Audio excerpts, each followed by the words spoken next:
శర్వాణి గారు. నమస్తే గురువు గారు. ఎవరి అమ్మ శైలజ. మంచిది. అలానే అట్లానే. ఓం శ్రీ గురుభ్యో నమః.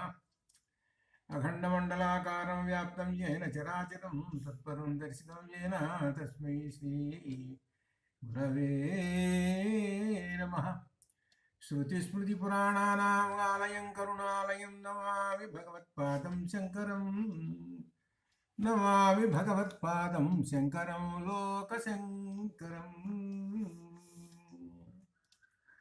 ఓం హరి ఓం. హరి ఓం. శన్నో మిత్రస్యం వరుణః శన్నో భవత్వర్యమా శన్న ఇంద్రో బృహస్పతిః శన్నో విష్ణురుక్రమః.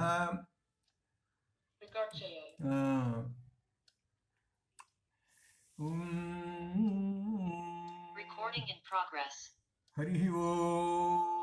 గురు బ్రహ్మ గురుర్విష్ణు గురుర్దేవో మహేశ్వరః గురు సాక్షాత్ పరం బ్రహ్మ తస్మై శ్రీ గురవే నమః. అఖండమండలాకారం వ్యాప్తం येन చరాచరం తత్పదం దర్శితం येन తస్మై శ్రీ గురవే నమః. శృతిస్మృతిపురాణానాం ఆలయం కరుణాలయం నమామి భగవత్పాదం శంకరం లోకశంకరం. హరి ఓం. శన్నో మిత్రస్యం వరుణః శన్నో భవత్వర్యమా శన్న ఇంద్రో బృహస్పతిః శన్నో విష్ణురుక్రమః. నమో బ్రహ్మణే నమస్తే వాయో త్వమేవం ప్రత్యక్షం బ్రహ్మాసి త్వామేవం ప్రత్యక్షం బ్రహ్మ వదిష్యామి ఋతం వదిష్యామి సత్యం వదిష్యామి తన్మామవతు తద్వక్తారమవతు అవతు మాం అవతు వక్తారం. ఓం శాంతి శాంతి. ఓం హరి ఓం. హిరణ్యవర్ణాం హరిణీం సువర్ణరజతస్రజాం హిరణ్యవర్ణాం హరిణీం సువర్ణరజతస్రజాం చంద్రాం హిరణ్మయీం లక్ష్మీం జాతవేదో మమావహ. హిరణ్యవర్ణాం హరిణీం సువర్ణరజతస్రజాం చంద్రాం హిరణ్మయీం లక్ష్మీం జాతవేదో మమావహ. తాం ఆవహ జాతవేదో లక్ష్మీం అనపగామినీం. యస్యాం హిరణ్యం విందేయం గామశ్వం పురుషానహం అశ్వపూర్వాం రథమధ్యాం హస్తినాద ప్రబోధీం. శ్రియం దేవీముపహ్వయే శ్రీర్మా దేవీర్జుషతాం. కాంసోస్మితాం హిరణ్యప్రాకారాం ఆర్ద్రాం జ్వలంతీం తృప్తాం తర్పయంతీం పద్మే స్థితాం పద్మవర్ణాం తామిహోపహ్వయే శ్రియం చంద్రాం ప్రభాసాం యశసా జ్వలంతీం. శ్రియం లోకే దేవదుష్టాముదారాం తాం పద్మినీం యీం శరణమహం ప్రపద్యే. అలక్ష్మీః మే నశ్యతాం త్వాం వృణే. ఆదిత్యవర్ణే తపసోధిజాతో వనస్పతిస్తవ వృక్షోऽధ బిల్వకం తస్య ఫలాని తపసా నుదంతు మాయాంతరాయాశ్చ బాహ్యా అలక్ష్మీః. ఉపైతు మాం దేవసఖః కీర్తిశ్చ మణినా సహం ప్రాదుర్భూతోऽస్మి రాష్ట్రేऽస్మిన్ కీర్తిం వృద్ధిం దదాతు మే. క్షుత్పిపాసామలాం జ్యేష్ఠామలక్ష్మీం నాశయామ్యహం అభూతిమసమృద్ధిం చ సర్వాన్ నిర్నుదమే గృహాత్. గంధద్వారాందురాధర్షాం నిత్యపుష్టాం కరీషిణీం ఈశ్వరీం సర్వభూతానాం తామిహోపహ్వయే. శ్రియం మనసః కామమాకూతిం వాచः సత్యమసీమహి पशूना रूपमन्नस्य मयि श्रीः श्रयतां यशः कर्दमेन प्रयाभूता मयि सम्भव कर्दम श्रियं वासय मे कुले मातरं पद्ममालीम् आपसृजन्तु स्निग्धानि चिक्लीतवसमे गृहे निच देवीं मातरं श्रियं वासय मे कुले आर्द्रां पुष्करिणीं पुष्टिं पिङ्गळां पद्ममालिनीं चन्द्रां हिरण्मयीं लक्ष्मीं जातवेदो ममावह आर्द्रां यः करिणीं यष्टिं सुवर्णां हेममालिनीं सूर्यां हिरण्मयीं लक्ष्मीं जातवेदो ममावह ताम आवह जातवेदो लक्ष्मीं वनपगामिनीं यस्यां हिरण्यं प्रभूतं गावो दास्योऽश्वान् विन्देयं पुरुषानहं यः शुचिः प्रयतो भूत्वा जुहुयादाद्यमन्वहम् श्रीः पञ्चदशर्चञ्च श्रीकामः सततं जपेत् ओम श्रीं ह्रीं श्रीमहालक्ष्मी नमः आनन्दः कर्दमश्चैव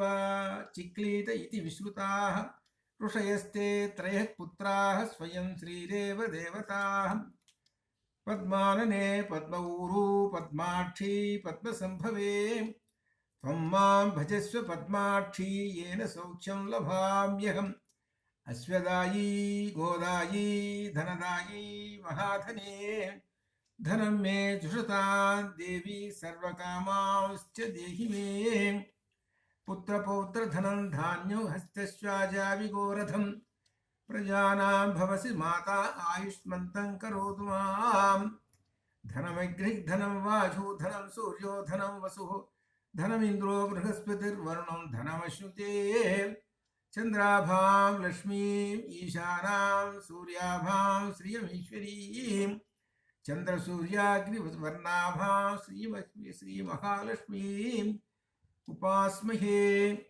वैनतेय सोमं पिबतु वृत्रः सोमं धनस्य सोमिनो मह्यं ददातु सोमिनः न क्रोधो न च मात्सर्यं न लोभो नाशुभामतिः भवन्ति कृतपुण्यानां भक्तानां श्रीसूक्तं जपेत् सदा वर्षन्तु ते विभावरदिवो अभ्रस्य विद्युतः रोहन्तु सर्वबीजान्यव ब्रह्मद्विषोचिः पद्मप्रिये पद्मिनि पद्महस्ते पद्मालये पद्मदलायताक्षि विश्वप्रिये विष्णुमनोनुकूले त्वत्पादपद्मं मयि सन्निधत्स्वाम् यासा पद्मासनस्था विपुलकटितटी पद्मपत्रायताक्षी गम्भीरावर्तनाभिस्तरभरलविता शुभ्रवस्त्रोत्तरीया लक्ष्मीः दिव्यैः गजेन्द्रैः मणिगणखचितैः स्नापिता हेमकुम्भैः सा पद्महस्ता मम वसतु गृहे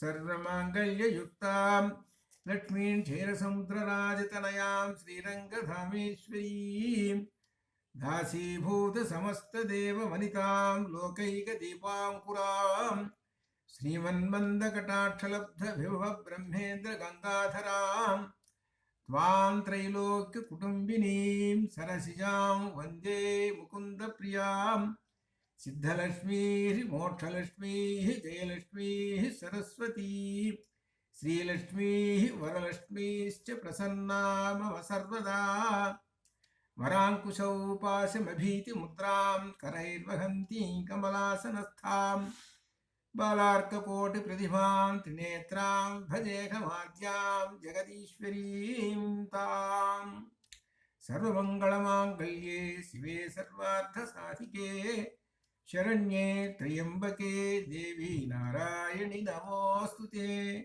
नारायणि नमोऽस्तुते नारायणि नमोऽस्तुते सरसिज निलये सरोजहस्ते धवलधरां सुखगन्धमाल्यशोभे भगवति हरिवल्लभे मनोज्ञे त्रिभुवनभूतिकरि प्रसीद मह्यम् ॐ विष्णुपत्नीं क्षमां देवीं माधवीं माधवप्रियां विष्णोः प्रियसखीं देवीं नमाम्यच्युतवल्लभां महालक्ष्मी च विद्महे विष्णुपत्नी च धीमहि तन्नो लक्ष्मीः प्रचोदयात् श्रीर्वक्षस्यमायुष्यमारोग्यमाविधात् पवमानं महीतले धनं धान्यं पशुं बहुपुत्रलाभं शतसंवत्सरं दीर्घमायुः ऋणरोगादिदारिद्र्यपापक्षुत् अपमृत्युः भयशोकमनस्तापानश्यन्तु मम सर्वदा श्रिये जाता श्रिय अनिर्याय श्रियं वयोचरितृभ्यो ददातु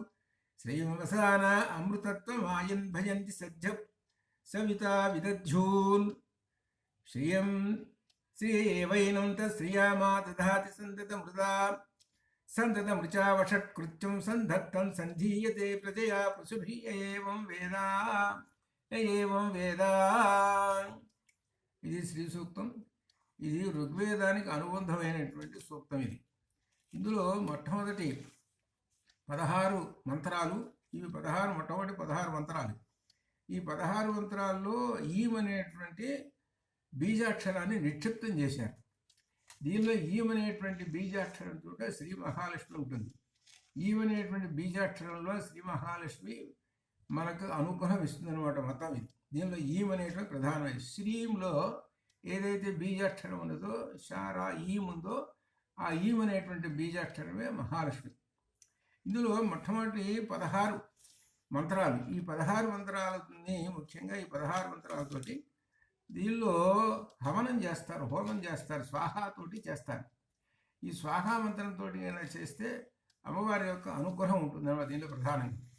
తర్వాత 16 ఏమో అవి శ్లోకాలు, అనగా అవి ఫలశ్రుతికి సంబంధించినటువంటివి. కాబట్టి ఈ 16 మొట్టమొదటి చెప్పిన తర్వాత మళ్ళీ తర్వాత 16 చెప్పాలన్నమాట. ఈ 16 మంత్రాలని ఆ శ్రీచక్రానికి అభిషేకం చేసేటప్పుడు ఈ 16 మంత్రాలతోటి ఆ బీజాక్షరాలని ఉపయోగించు, అనగా బాలామంత్రాన్ని కానీ లేకపోతే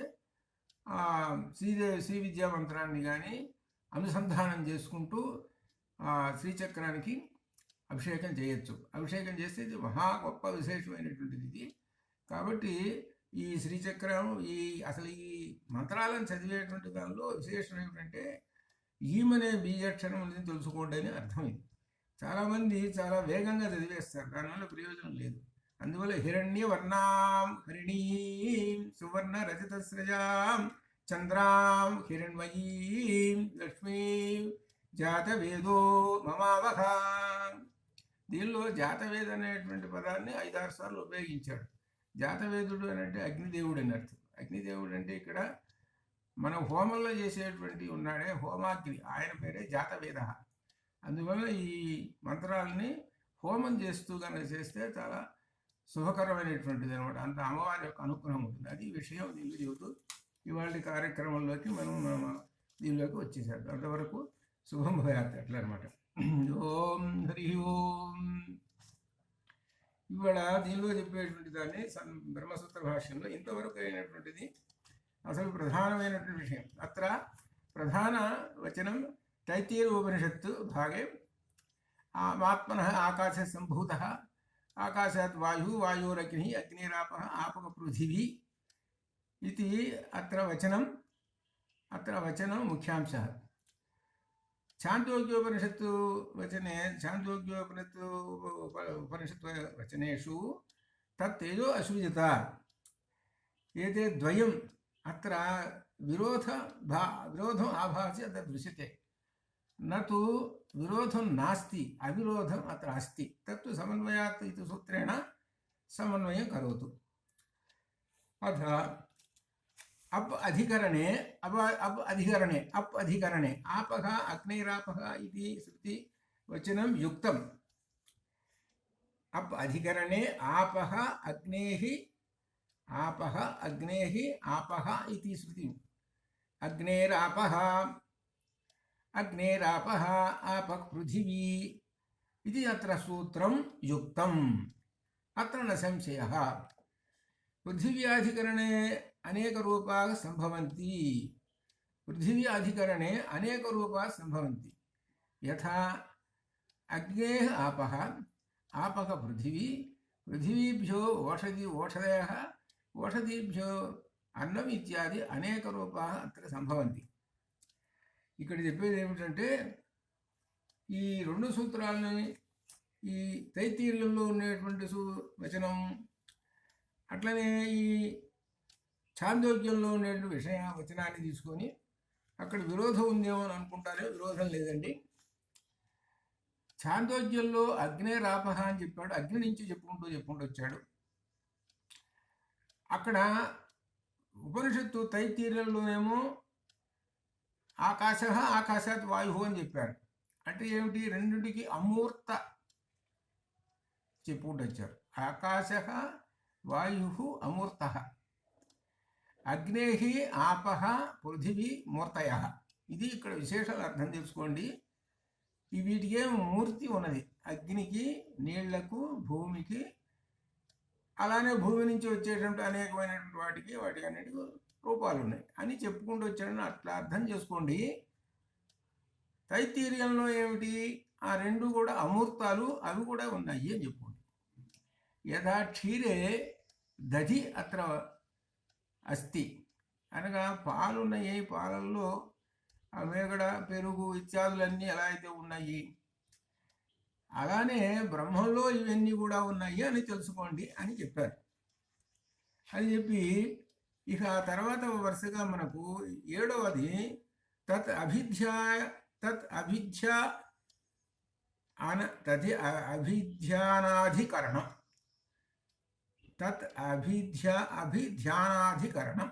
అభిధ్యానాధికరణం ఇక్కడ ఏమిటంటే ధ్యానము, అభిధ్యానము, చక్కగా ధ్యానం చేయటం. తత్ ఆ పరమాత్మ ధ్యానం చేస్తూ వీటన్నిటిని సృష్టించాడు అనేటువంటి భావం అని విషయం అనమాట. దాని గురించి ఏం చెబుతున్నాడంటే దీనిలో తత్ అభిధ్యానాతి ఏవతు తత్ లింగాత్ సహ. ఇది తత్ అభిధ్యానాదేవత తల్లింగాత్ సహ, ఇదే సూత్రం. సహ అంటే ఆ పరమాత్మ, తత్ అభిధ్యానాతి ఏవతు, ఆయన పరమాత్మ ఆయా తత్వములను ధ్యానం వలన ధ్యానం చేస్తూ తదైక్షత ఆకాశాది పంచభూతాలను నిర్మించాడా అని ఒక సందేహాలు చెప్పుకుంటూ వచ్చాడు. అది ఒక 2-3 సందేహాలు. తత్లింగాత్ పరమాత్మ ఆయా స్వరూపాలలో ఉంటూ పంచభూతాలు ప్రవర్తింపజేస్తున్నాడా? పంచభూతములు స్వయంగా తమ తమ కార్యములు నిర్వర్తించుకుంటున్నాయా, లేక పరమాత్మ ఆయా స్వరూపాల్లో ఉంటూ పంచభూతాలు ప్రవర్తింపజేస్తున్నాడా అనేటువంటి ఒక సందేహాలను చెప్పుకుంటూ వచ్చాడు. ఇది ఏమిటనమాట? అభిధ్యానము అనేటువంటి దాని ప్రకారంగా ఆ పరమాత్మ అభిధ్యానం వలన, ఆ ధ్యానం వలన ఇవి వచ్చినవి పంచభూతాలు అనేటువంటివి ఒక అంశాన్ని తానే చెబుతూ దీనికి సమాధానం చెబుతూ ఉన్నాడు. ఎందుకంటే వరుసగా దీని గురించి కూలంకషంగా చర్చ చేస్తున్నాడు. ఏదైతే తైత్తీర్యంలో చెప్పాడో ఆ వచనాన్ని కూలంకషంగా చర్చ చేసేస్తున్నాడు. పరమాత్మ పంచభూతల స్వరూపంలో ఉండి వాడిని ప్రవర్తింప చేస్తున్నాడు.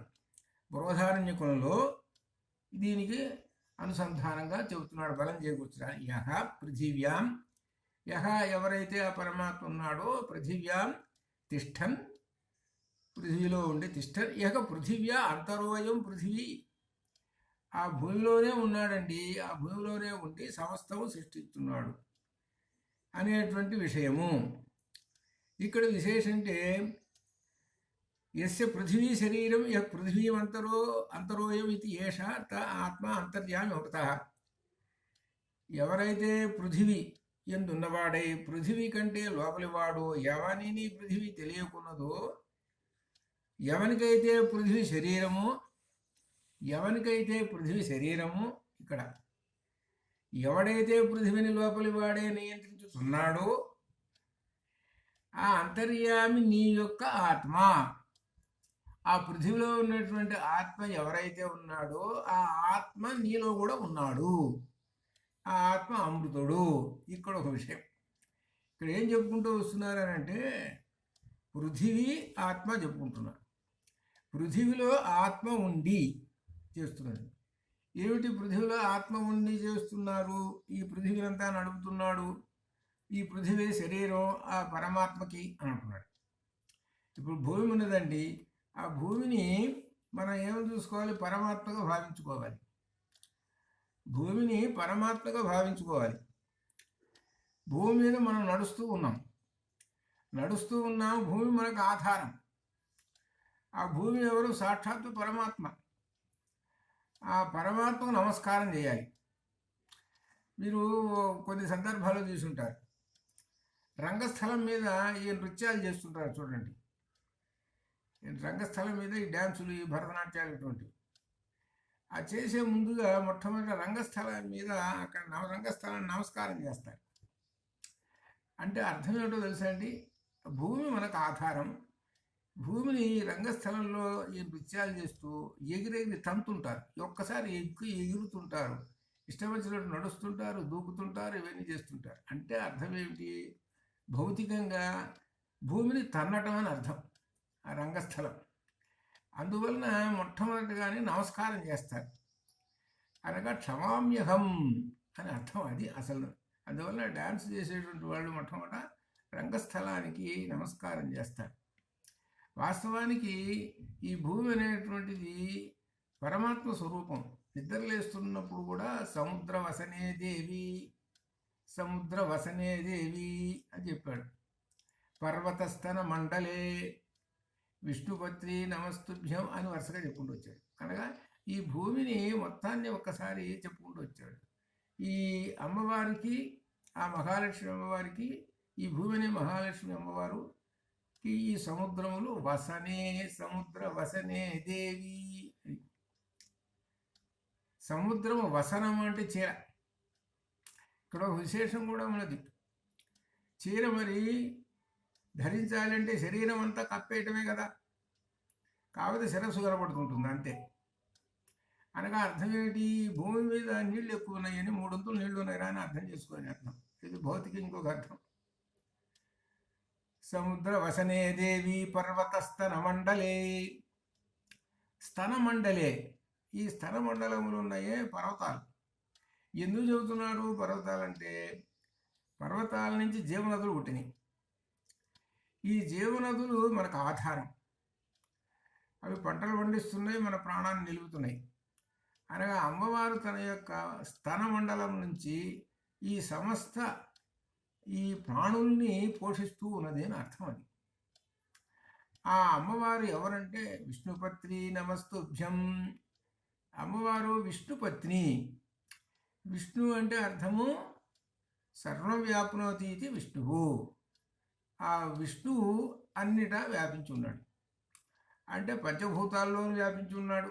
అంటే పంచభూతాల్లో ఒకటైనటువంటి భూమి, ఆ భూమిలోనూ వ్యాపించి ఉన్నాడు, సర్వత్రా వ్యాపించి ఉన్నాడు.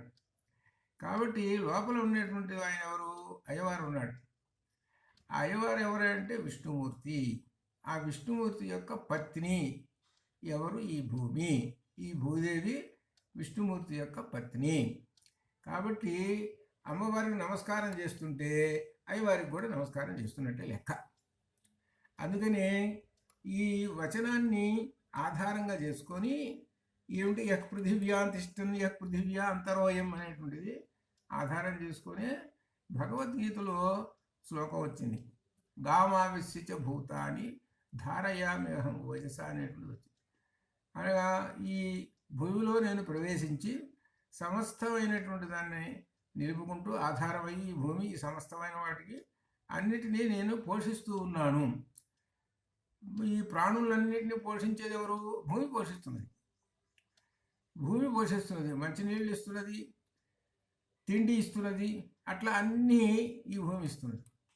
కాబట్టి భూమి ఎవరు, సాక్షాత్ అమ్మవారు అని అర్థం. అందుకని నిద్ర లేచేటప్పుడే, అందుకని మంచం మీద దిగేటప్పుడు కాళ్ళు పెడతాం. మంచం మీద కింద కాళ్ళు పెడుతున్నామే అంటే అర్థమైన భూమి మీద, అమ్మ ఈరోజు భూమి మీద నీ మీద నడవాలి, నడిస్తేనే కానీ నాకు లోకం సాగదు.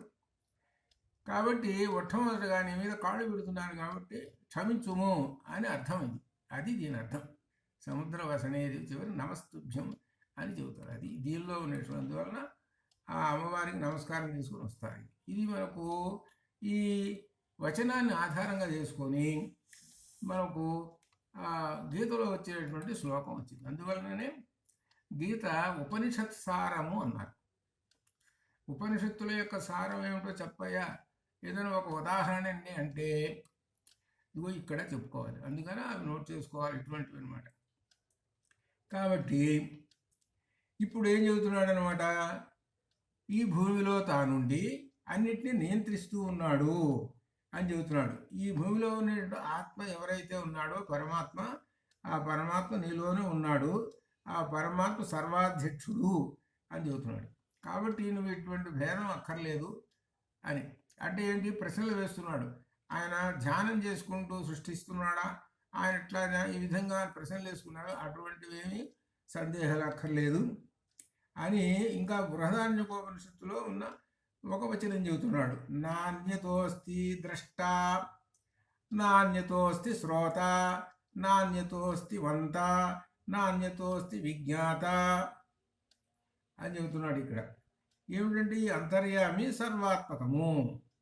సర్వాత్మకమైనటువంటి అంతర్యామి కంటే వేరుగా మరో ద్రష్ట లేడు. అనగా అర్థం ఏమిటి, ఈ మొత్తం చరాచర జగత్తు మొత్తాన్ని చూస్తున్నది ఎవరు, ద్రష్ట అనగా ఒక పరమాత్మ ఏను, మరొక మనిషి లేదు, మరొక దేవత లేడు. మరొక దేవత అనగా ఏకమేవ ద్వితీయం బ్రహ్మ అని మొట్టమొదటి చెప్పారు కదా, అంతే దాని మీదనే ఆధారపడి ఉన్నారు. ఏకమేవ ద్వితీయం బ్రహ్మ ఇదనమాట. అట్లా మరొకళ్ళు లేదు. మరి వింటున్నారు అనంటే ఎవరంటే వినేది ఆ పరమాత్మయే వింటున్నాడు. ఆయనకి చెవులు లేవు, మనకి చెవులు ఉన్నాయి కాబట్టి వింటున్నాం. ఆయన చెవుల్లో కానీ వింటున్నాడు. కళ్ళు లేవు కానీ చూస్తున్నాడు. కాళ్ళు లేవు, నడుస్తున్నాడు. ఇదే ఇక్కడ విశేషమైనటువంటి తెలుసుకోమని చెబుతున్నాడు. కాబట్టి అటువంటి ఆ పరమాత్మ ఇది సృష్టి చేశాడు అని చెబుతున్నాడు. ఇప్పుడు ఇంకొక విశేషం రాబోతున్నది. ఏమిటంటే దీనిలో తైతీర్యంలో సహ అకామయత బహుశ్యాం ప్రజాయే ఏతి అని. సహ ఆ పరమాత్మ అకామయత కోరిక కలిగింది ఆయనకి, కాబట్టి ఆయన సృష్టి చేశాడు ప్రజలని. ప్రజ అంటే సృష్టి అని అర్థం, జ అంటే సృష్టి అనమాట. ప్రజ అంటే చక్కగా సృష్టి చేయడం. బహుశ్యాం బహువిధములుగా సృష్టి చేశాడు ఆయన. ఆయనకు కోరిక కలిగింది, బహువిధాలు సృష్టి చేశాడు. దీనికి ఏమిటి మూలం, ఇంకొకటి నారాయణ ఉపనిషత్తులో మొట్టమొదటి లైన్, నారాయణో కామయత సృజా ప్రజాయేతి, నారాయణాత్ ప్రాణో జాయతే, నారాయణాత్ రుద్రో జాయతే, నారాయణాత్ ఇంద్రో జాయతే. అది నారాయణ ఉపనిషత్తు. నారాయణుడికి పరమాత్మకు అకామయత కోరిక కలిగింది, సృజించాలనేటువంటిది. ఆ కోరిక కలగనే వెంటనే అన్నీ వచ్చినాయి వరుసగా. ఆ నారాయణుడికి అకామయత కోరిక కలిగింది. ఆ కోరిక అనేటువంటిదే శక్తి. నారాయణ ప్లస్ అకామయత ఈజ్ ఈక్వల్ టు ప్రాణో జాయతే, రుద్రో జాయతే, బ్రహ్మ జాయతే, ఇట్లా వరుసగా. దీన్నే మనకు సౌందర్యలహరిలో మొట్టమొదటి శ్లోకంలో చెప్పాడు. శివశక్త్యాయుక్తో అని చెప్పుకుంటూ వచ్చి మూడో లైన్లో హరిహర విరించాదిభిరపి అని చెప్పాడు. అనగా త్రిమూర్తులైనటువంటి ఈ దేవతలందరూ కూడా వచ్చారు. వాళ్ళు వచ్చారంటే వాళ్ళ దగ్గర నుంచి సమస్త సృష్టి అంతా వచ్చేసింది. కాబట్టి వీటికి మూలాలన్నీ పెట్టుకొని శంకరాచార్య స్వామి వారు సౌందర్యలహరిలో మొట్టమొదటి శ్లోకం చెప్పారు. ఆ శ్లోకంలో విశేషం ఏమిటంటే సమస్తమైనటువంటి దేవతలందరూ ఉన్నారు. ఆ దేవతలందరూ ఉన్నారు, వాళ్ళందరినీ ఒక చోట చేర్చి ఒక వస్తువు తయారు చేసేసి దాన్నే శ్రీచక్రం అన్నారు. ఆ బిందువునే శ్రీ అన్నారు. ఆ శ్రీచక్రాన్ని ఆరాధిస్తే సమస్త దేవతల్ని ఆరాధించిన వాళ్ళు అవుతారు. సహజంగా ఏమిటంటే ఏదో ఒక దేవతను ఆరాధిస్తూ ఏదో పొందటం అనేటువంటిది ఉంటుంది. అలా కాకుండా సమస్త దేవతలకు అధిష్టాన దేవత అయినటువంటి బిందు రూపంలో ఉన్నటువంటి ఓం పూర్ణమదః పూర్ణమిదం పూర్ణాత్ పూర్ణముదచ్యతే పూర్ణస్య పూర్ణమాదాయ పూర్ణమేవావశిష్యతే. ఆ పూర్ణస్వరూపుడైనటువంటి బిందు రూపంలో ఉన్న పూర్ణస్వరూపుడైనటువంటి ఆ పరమాత్మను ధ్యానం చేయటము, అర్చన చేయటం, ఇది శ్రీచక్రం యొక్క గొప్ప విశేషం. ఇది వీటిల్లో ఉన్నటువంటి ఇలా ఈ ఆ మంత్రాలను బట్టి మనం ఇన్ని విశేషాలు చెప్పుకున్నాం. అట్లనే ఇక్కడ సృష్టి జరిగింది. సత్య త్వచ్చ అభావత్. సత్ చ, సత్ అంటే పరమాత్మ నుంచి, త్వత్ చ అభవత్ అనగా పృథివీ, జలం, అగ్ని ఇవన్నీ కూడా ఈ మూర్తత్రయం ఆకారం అనగా అర్థం ఏమిటి? వరుసగా పృథివీ, జలం, అగ్ని ఆ సత్తు నుంచి రూపాలు వచ్చినాయి అని చెబుతున్నాడు. అది మొట్టమొదటి రూపం అగ్ని రూపం వచ్చింది. అగ్ని రూపంలో నీళ్ళ రూపము, నీళ్ళ రూపం నుంచి భూమి రూపం, ఇట్లా వరుసగా వచ్చినాయి రూపాలు అని చెబుతున్నాడు. ఇవన్నీ మూర్త రూపంలో. అమూర్తాలు ఏమిటయ్యానంటే వాయువు, ఆకాశం అమూర్తాలు అని చెప్పాడు. అమూర్తాలు అయితే వీటి తన ఆత్మానం స్వయం అకురుత. ఈ విధంగా పరమాత్మ తనంత తానే సృజించుకొని తనంతట తానే సృష్టించుకొని చేసుకున్నాడు ఈ పంచభూతాలను అని చెప్పటం. అది ఈ పంచభూతాలని తనంతట తానే సృష్టించుకున్నాడు అని చెబుతున్నాడు. అంటే ఇక్కడ విశేషం ఏమిటంటే ఆయనకి సృష్టించాలనుకున్నాడు, సృష్టించేసాడు. తర్వాత రాబోయే దానిలో కూడా మళ్ళీ ప్రశ్న వస్తుంది. సృష్టించాడండి, ఈ సృష్టించిన తర్వాత వాటిని మళ్ళీ తానే తీసుకున్నాడు. ఇప్పుడు ఉదాహరణకి ఒక కొండ ఎక్కాము, మెట్లు ఉన్నాయి, ఒక 100 మెట్లు. ఆ మెట్లు 100 మెట్లు ఎక్కాము, అక్కడ దేవుడు చూసాం. అక్కడి నుంచి మళ్ళీ మెట్లు దిగాలి, కింద మెట్టు 1కి రావాలి, మళ్ళీ పైనుంచి 100 నుంచి కింద 1కి రావాలి. పైన ఎక్కుతున్నాము అంటే అర్థం ఏమిటి? ఆరోహణం. కింద దిగుతున్నాం, అవరోహణం. ఇక్కడ విశేషం ఏమిటంటే పైన ఎక్కడాను, పైన కింద ఎక్కడం అంటే వ్యతిరేకం, విపర్యయం వస్తుంది. పైన ఎక్కుతున్నామండి, దాని విపర్యయం దిగుతున్నాం. ఇది ఒక విశేషం. ఆ విశేషాన్ని పెట్టుకొని ఇప్పుడు విశేషం చెప్పబోతున్నాడు. ఎందుకంటే పంచభూతాలు నీవు ఆకాశము, వాయువు, అగ్ని ఇట్లా వరుసగా చెప్పుకుంటూ చివరికి భూమి చెప్పావు. ఆ భూమి ఏంటంటే ప్రాణులు ఉన్నాయి, ఆ విధంగా చెప్పుకుంటూ వచ్చావు. పైనుంచి కిందకి దిగింది, పైనుంచి దిగాడు. ఆకాశం అనేది మెట్టు, ఒక మెట్టు. ఆ మెట్టు నుంచి వాయువు మెట్టుకు వచ్చాడు, దిగుతున్నాడు కిందకి. ఆ మెట్టు నుంచి అగ్నిలోకి వచ్చాడు ఒక మెట్టు. అక్కడి నుంచి నీళ్ళకి వచ్చాడు ఒక మెట్టు. అక్కడి నుంచి భూమికి వచ్చాడు మెట్టు. భూమికి వచ్చిన తర్వాత సమస్త జగత్తు కనబడుతుంది. అయిపోయింది. సరే, సృష్టి జరుగుతూ ఉన్నది. అందుకనే మనకు లలితలో విపన్న భువనావళి అని చెప్పారు. ఉన్మేష నిమిషోత్పన్న విపన్న భువనావళి అని చెప్పారు. అలానే గీతలో ఆ బ్రహ్మ భువనాల్లోక పర్యంతం పునరావృత్తిలో అర్జున మాముపేర్చిదు కౌంతేయ పునర్జన్మ నవిద్యతే అని చెప్పాడు. ఈ సృష్టి అంతా వచ్చేసింది. మరలా సృష్టి అంతా ఎలా వస్తుంది? విపర్యంగా నాలుగులో కలిసిపోతుంది. పైనుంచి కిందకి దిగాం, చివరి 1వ మెట్టు వచ్చాం, మళ్ళీ పైకి పోవాలి అంటే 1వ మెట్టు దగ్గర నుంచి 2 నుంచి మెట్టు, అట్లా పైకి మళ్ళీ 100వ మెట్టు దగ్గర పోతాం.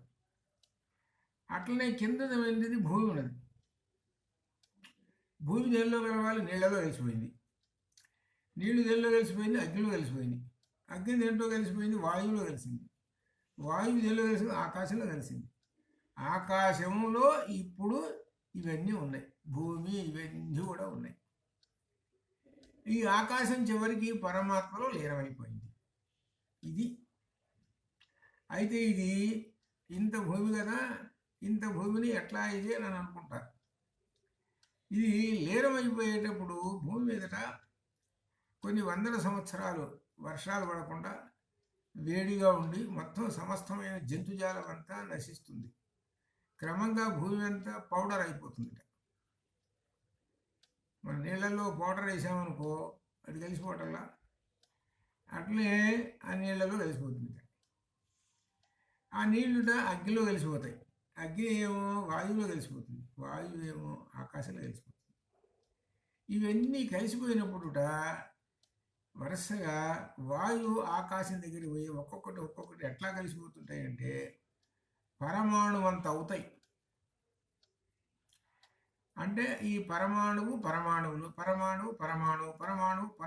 ఆకాశం దాకా ఒకటే అణువు వచ్చింది. మనకు పరమాణువు తెలుసు కదా, ఒక అణువు. చివరికి అణువు ఏమైంది? ఆకాశం అనే అణువు అసలు అణువు ఉన్నాడు. మనకు విష్ణు సహస్రనామాల్లో వచ్చింది అణుహు, అలానే లలితలో కూడా వచ్చింది అణుహు వచ్చింది. ఆ అణుహే పరమాత్మ. అణోరణీయాన్ మహతో మహీయాన్ ఆత్మస్య జంతో నిహితం అని చెప్పుకుంటూ వచ్చాడు కఠోపనిషత్తులు. అణోరణీయాన్ మహతో మహీయాన్, పరమాత్మ అణువండి. అణువు రూపంలోనూ ఉంటాడు, చాలా బ్రహ్మాండమైన రూపంలో ఉంటాడు. ఈ బ్రహ్మాండం మనకు కనపడుతుంది. ఈ బ్రహ్మాండం అంతా ఎవరయ్యానంటే పరమాత్మ. అంత పెద్దగా కూడా కనపడుతుంది. అతి చిన్నమైన అణువు కూడా కనపడుతుంది. అతి చిన్న అణువు కూడా ఆ పరమాత్మయే. అనగా అర్థం ఏమిటి? ఎందుకు చెబుతున్నారని అన్నమాట. చిన్న అణువులోనూ ఉన్నాడు, పెద్ద బ్రహ్మాండంలోనూ ఉన్నాడు. అటువంటి వాడు పరమాత్మ. అందుకనే సర్వం కల్విదం బ్రహ్మ అని చెప్పింది. అది అంత విశేషం. కాబట్టి చివరికి విపర్యంలోకి వచ్చి కింద నుంచి పైకి వచ్చేసేసి చివరికి అణు మాత్రం రూపం అయిపోయి చివరికి పరమాత్మ అణువు చివరికి. అందుకనే మనకు వచ్చింది అణుహు. అణుహు అంటే పరమాత్మ స్వరూపము అని అంటుంటాడని. అణోరణీయాన్ మహతో, అదే దానికి తగ్గట్టుగానే మరి విష్ణు సహస్రనామాల్లోనూ అలానే ఈ లలితలోనూ అణువు వచ్చిందే. అది ఆ అణువు రావడానికి విపర్యయం, కింద నుంచి మెట్లు పైకి ఎక్కినట్లుగానే భూమి కింద నుంచి పైకి ఒక్కొక్క దానిలో లయం అయిపోతూ, దీన్ని లయం అంటారు. సృష్టి స్థితి లయలు లయమైపోతూ ఒక్కొక్క దానిలో లయం అయిపోయి చివరికి ఆ పరమాత్మలో లయం అయిపోతుంది, లీనమైపోతుంది. ఆ పరమాత్మలో లీనమైపోయింది, పరమాత్మలో ఉండిపోయింది. అణువు రూపంలో మొత్తం సమస్తము ఉన్నాయి, పంచభూతాలు ఏంటి అన్నీ ఉన్నాయి. మళ్ళీ ఆ పరమాత్మ సృష్టి చేయాలనుకున్నాడు. అందుకనే మన లలితలో ఉన్మేష నిమిషోత్పన్న విపన్న భువనావళి. అమ్మవారు కళ్ళు తెరిచింది అనుకోండి, కళ్ళు తెరిస్తే అనగా అర్థం ఏమిటి? సృష్టి ప్రారంభమైంది అని అర్థం. ఆ సృష్టి ప్రారంభమై చివరికి భూమి దగ్గరకు వచ్చేటప్పటికల్లా భూమి మీద ఉండేటువంటి సమస్త ప్రాణులు పుట్టుకుంటూ వచ్చారు. ఇవి సూత్రాలు ఈ ఉపనిషత్తు వచనాలను అనుసరించి ఈ లలిత కానీ విష్ణు కానీ ఇలా ఎటువంటివి వచ్చినవి, వీటికి మూలమైనటువంటిది ఉపనిషత్తు అనేటువంటిది తెలుసుకోవాలి. ఉపనిషత్తు అంటే అర్థము వేదము. కాబట్టి వేదము అన్నిటికీ మూలమైనటువంటిది అని అర్థం అనమాట. అని చెబుతూ ఇందులో ఇదే తైత్తీర్యంలో ఉన్నటువంటి ఈ మంత్రం వచనాన్ని మరలా చెబుతూ వస్తున్నాడు. యతోవా ఇమాని భూతాని జాయంతే ఏన జాతాని జీవంతి యత్ ప్రయంతి అభిసంవిశంతి తద్విజ్ఞాసస్వ తద్బ్రహ్మేతి. తత్ అంటే అర్థము బ్రహ్మము అని చెబుతున్నాడు. యతోవా ఇమాని భూతాని జాయంతే ఏన జాతాని జీవంతి. ఎక్కడి నుంచి అయితే ఈ ప్రాణులు పుడుతూ ఉన్నాయో, ఎవరి చేతైతే ఈ ప్రాణులు పోషింపబడుతున్నాయో అది తెలుసుకోవయ్యా. ఆ ఎవరో తత్తు, ఆ తత్తే బ్రహ్మము అని తెలుసుకో. ఈ ప్రాణులు పుట్టించేవాడు, ఈ ప్రాణుల్ని జీవింపజేసేవాడు, మళ్ళీ లయం చేసుకునేటువంటి వాడు అంతా ఆయన. ఈ విషయాన్ని మనకు భాగవతంలో మొట్టమొదటి దీనిలో కూడా మనకు వచ్చిందనమాట. జన్మాద్యస్య యతః అక్కడ వచ్చింది. దానిలో ఆ జన్మాద్యస్య యతలో చివరికి ఆ తత్తు ఎవరు? సత్యం పరం. ఆ తత్తు ఎవరు? సత్యం పరం. అటువంటి ఆ సత్యమును నేను ధీమహి, నా యొక్క బుద్ధిలో నిక్షిప్తం చేసుకుంటాను అని అర్థం. ఈ విషయాన్ని భాగవతంలో దీనిలో గజేంద్ర మోక్షంలో ఎవనిచే జనించు జగమివ్వని లోపల అక్కడ మారింది. అంటే విషయాలని ఎలా ఎలా మారుతూ చివరికి వేదంలో ఉండేటువంటి విషయాన్ని చివరికి ఎక్కడ తీసుకొచ్చాడు? అందరికీ అర్థమయ్యేటట్లుగా భాగవతంలో ఎవని చే జనించు జగమెవ్వని లోపల ఎందుడెందు పరమేశ్వరుడు ఎవ్వడు మూల కారణం ఎవ్వడు అనాది మధ్యలయుడెవ్వడు సర్వము తానయైన వాడెవ్వడు వాని నాత్మహో ఈశ్వరుని శరణంబు వేడి. అనగా మూడు సృష్టి స్థితిలయములకు మూల కారణం ఎవరో అటువంటి వాడే అన్నిటికీ మూలమైనటువంటి ఆ పరమాత్మని నేను శరణ వేడుతున్నానని అందరికీ అర్థమయ్యేటట్టుగా భాగవతంలో వచ్చింది. ఈ భాగవతంలో రావడానికి, ఈ పద్యం రావడానికి మూలం వేదం. ఈ వేద వచనాన్ని ఆధారంగా చేసుకొని క్రమక్రమంగా ఈ కావ్య భాషలోకి వచ్చి అందరికీ అర్థమయ్యేటట్టుగా ఈ కావ్యాలు అలా వచ్చినాయి. కాబట్టి వీటన్నిటికీ మూలం ఎక్కడున్నది చెబుతున్నాడు అని అంటే వేదము అని అర్థం అనమాట. కాబట్టి వేదం అనేటువంటిది వీటన్నిటికీ మూలమైనటువంటిది. కాబట్టి ఈ విధంగా అర్థం చేసుకోండి అని చెబుతున్నారు అనమాట. అందుకనే మనకు ఉదాహరణగా చాలాసార్లు చెప్పుకుంటూ వస్తున్నారు. ఏమిటంటే మట్టి నుండి పుట్టినప్పుడు కుండ మట్టిలోనే కదా లీనమైపోయేది. వడగళ్ళు ఉంటాయి, కాసేపు మనం చూస్తూ వడగళ్ళు పైనుంచి టకా పడుతుంటాయి వర్షాకాలంలో. పడి కాసేపు ఉన్నప్పుడు మనం చూస్తున్నాం, అదే కరిగిపోయి నీళ్ళు అయిపోతాయి. చూడటానికి ఏమో వడగళ్ళు అని అంటాం. ఇంకా కొద్దిసేపటికి వచ్చేటప్పుడు నీళ్ళు అంటాం. అది అంటే అదంటే కరిగిపోతుంది. అంటే దానికి ఈ మూలం ఏమిటి? నీళ్లు. ఈ వడగళ్ళకి మూలం ఏమిటి? నీళ్లు. అలానే కొండ ఉన్నది, కొండకి మూలం ఏమిటి? మట్టి. ఈ విషయాన్ని తెలుసుకో అని చెబుతున్నాడు. అలానే వరుసగా ఒక్కొక్కటి తెలుసుకుంటూ ఉండు.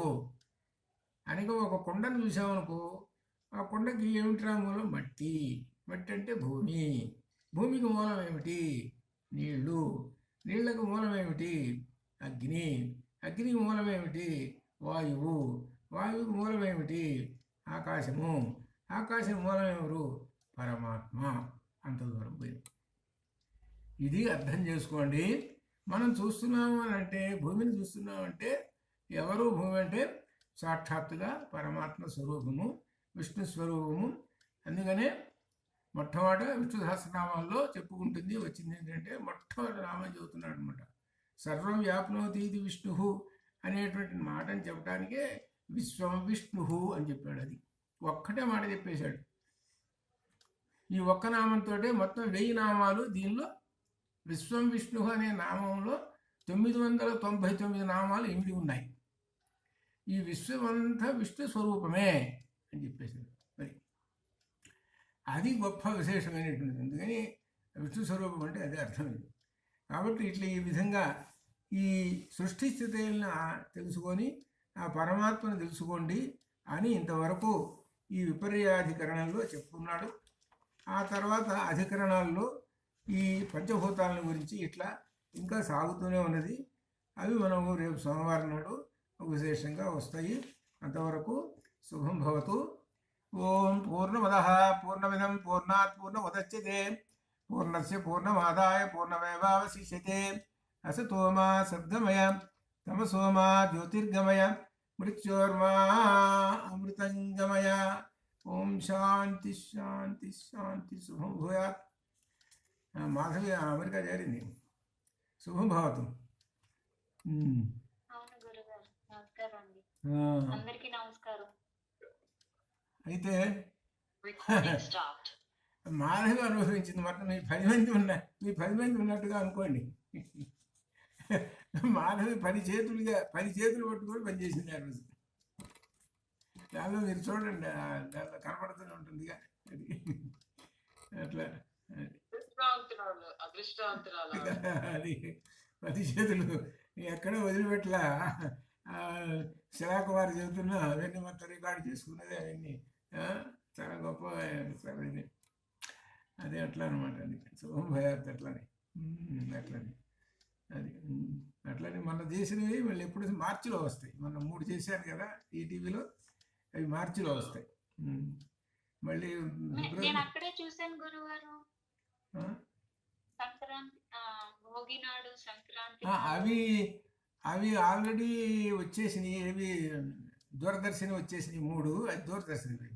ఈటీవీ వాడిది ఒకటి ఆల్రెడీ అయిపోయింది. ఒకటి రేపు ఆదివారం రాత్రి వస్తుంది. ఇంకొకటేమో ఆదివారం అనమాట, నెక్స్ట్ ఆదివారం అట్లా వస్తుంది. అంటే 9వ తారీఖు ఎప్పుడో, ఫిబ్రవరి 9 ఎప్పుడో వస్తుంది. అది 3వది. ఆ తర్వాత 20వ తారీఖు ఆ ప్రాంతంలో మొన్న తీసినవి వస్తాయి. అట్లా వచ్చే నెలాఖరి 4 ఎపిసోడ్లు వేయాలండి అన్నారు. అది ఈటీవీ వాళ్ళది. అట్లా అట్లా అనమాట. శుభం భయాత్. కనుమనాడు ప్రోగ్రామ్ చాలా బాగుంది. ఆ? అంటే అన్ని బాగున్నాయి కానీ కనుమనాడు బాగా అనిపించింది. అది అట్లనే. అహో కనుమ 3 రోజులు చెప్పాం కదా. అదే 3 రోజులు ఆ, చెప్పాను. ఆ, 3 కనుమనాడు రోజులు. అంటే నాకు చాలా బాగా నచ్చింది. గోవుల్ని అదే సంరక్షించాలి, ఓకే. అన్ని చాలా బాగున్నాయి. అదే నాకు అప్పుడప్పుడు చెప్పారు. నాకు అప్పుడప్పుడు ఫోన్ చేసి చెప్పారు వాళ్ళు అనుకొని. అప్పుడప్పుడు చెప్తే ఎంత 2 రోజులే నాకు టైం ఉంది అంతే. అదనమాట. అట్లనే. సో చూశారు కదా. ఇంకా వస్తాయి తర్వాత. ఇంకా ఎక్కువ ఈటీవీ వస్తాయి. ఈటీవీ ప్రోగ్రామ్స్ వస్తాయి. అది చూస్తాం గురుగారు. అట్లానే సో భయాత్ అట్లనే. సో ధన్యవాదాలండి గురుగారు. ధన్యవాదాలు గురుగారు.